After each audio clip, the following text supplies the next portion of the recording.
दुहेरी हत्याकांडाचा रहस्यभेद उघड, मुलगाच निघाला खुनी, एलसीबी कडून आरोपी जेरबंद। याबाबत वृत्त असे की पुन्हा एकदा धुळे जिल्हा पोलीस दलात क्राईम डिटेक्शन मध्ये एलसीबी आणि पर्यायाने पीएसआय हेमंत पाटील बेस्ट असल्याचे स्पष्ट झाले आहे। अवघ्या 36 तासात धुळे तालुक्यातील हादरून सोडवणारी खळबळजनक माजवून देणाऱ्या तरवाडी येथील दुहेरी हत्याकांडाचा उलगडा एलसीबीने केला आहे। त्यामुळे एलसीबी पोलीस निरीक्षक हेमंत पाटील, त्यांचे सहकारी आणि मार्गदर्शकाच्या भूमिकेत असलेले जिल्हा पोलीस अधीक्षक प्रवीण कुमार पाटील यांच्यावर अभिनंदनाचा वर्षाव होत आहे। मुलानेच आई आणि आजी खून केल्याचे निष्पन्न झाले असून पोलिसांनी त्याला ताब्यात घेत बेड्या ठोकल्या आहेत। चारित्र्याच्या संशय आणि वर्तणुकीमुळे त्रस्त झाल्याने मुलानेच आईला व आजीला झोपडीतच लोखंडी पाईपने वार करून संपविल्याचे उघड झाले आहे। तरवाडे तालुका धुळे येथील चंद्रभागाबाई बावराव माडी वय 65 आणि तिची मुलगी वंदना गुणवंत महाले वय 45 या दोघींचा 23 मे 2022 रोजी रात्री त्या झोपेतच असताना निर्घुण खून करण्यात आला होता। या दुहेरी हत्याकांडाचे तरवाडीसह संपूर्ण धुळे तालुका आदरला होता। धुळे तालुका पोलीस ठाण्यात सुरेश बावराव माडी वय 42 यांच्या फिर्यादीवरून बादवी कलम 302 प्रमाणे अज्ञात खुन्याविरुद्ध गुन्हा दाखल झाला होता। खुन्याच्या 24 तासही आरोपी कोण निष्पन्न होत नव्हते।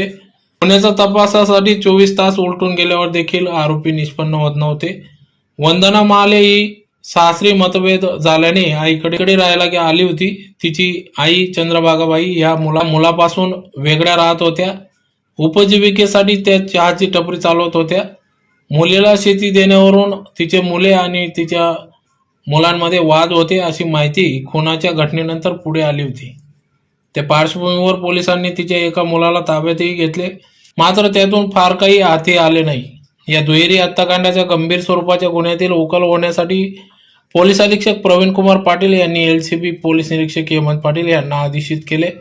त्यामुळे एलसीबीने समांतर तपासाला सुरुवात केली। संशयितावरून वाच ठेवला। संशयिताची माहिती घेत असताना वंदना महाले हिच्या कुटुंबात कौटुंबिक कलह असल्याचा पोलीस तपासात पुढे आले। त्यामुळे एलसीबीने त्यावर फोकस केला। वंदनाच्या चारित्र्याबाबत तिची पती गुणवंत आणि मुले दिनेश व हितेश यांना संशय होता, त्यातूनच वाद होत होता। या वादातून वंदना ही 3 महिन्यापासून माहेरी तरवाडे येथे आई चंद्रभागाबाईकडे राहत होती।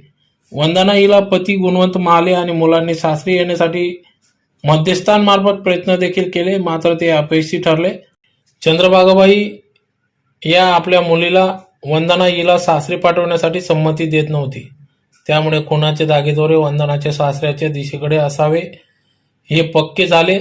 तांत्रिक विश्लेषणाच्या आधारे पोलीस निरीक्षक हेमंत पाटील यांच्या हाती आणखी क्लू आले। वंदनाचा लहान मुलगा हितेश गुणवंत महाले वय 19 राहणार आडगाव तालुका एरंडोल याच्यावर एलसीबीचा संशय बळकावला। त्यामुळे हितेश महाले याला एलसीबीने ताब्यात घेतले। त्याची कसून चौकशी केली असता त्याने गुन्ह्याची कबुली दिली। आई वंदना हिच्या चारित्र्यामुळे आणि वर्तणुकीमुळे संपूर्ण कुटुंब त्रस्त झाले होते। या त्रासाला कंटाळून 23 मे 2022 रोजी मध्यरात्री हितेश हा आडगाव येथून तरवाडे येथे मोटरसायकलने निघाला। त्याने सोबत लोखंडी पाईप घेतला होता। ते 2:30 वाजेच्या सुमारास आजी चंद्रभागाबाई आणि आई वंदना हिच्या डोक्यात लोखंडी पाईपने वार करून दोघींना संपविल्याची कबुली हितेशने दिली। गुन्ह्यात वापरलेला पाईप घरी जाताना वाटेत फेकल्याचे हितेशने सांगितले।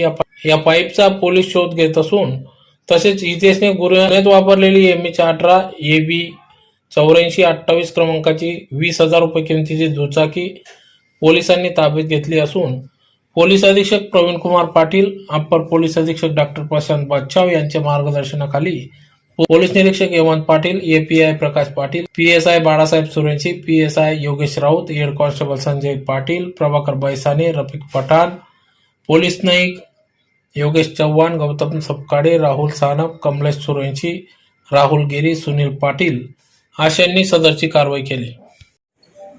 23 तारखेला पहाटे तरवाडे गावात एक 65 वर्षाच्या ज्येष्ठ नागरिक महिला आणि त्यांची 42 वर्षाची मुलगी या दोघांचा निर्घुण खून झालेला होता।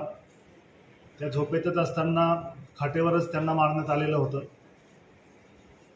सदरची घटना ही अतिशय गंभीर होती, म्हणून याच्यात पोलीस स्टेशनच्या बरोबरच स्थानिक गुन्हे अन्वेषण शाखेचे हेमंत पाटील आणि त्यांची संपूर्ण टीम तपासकामी लागलेली होती.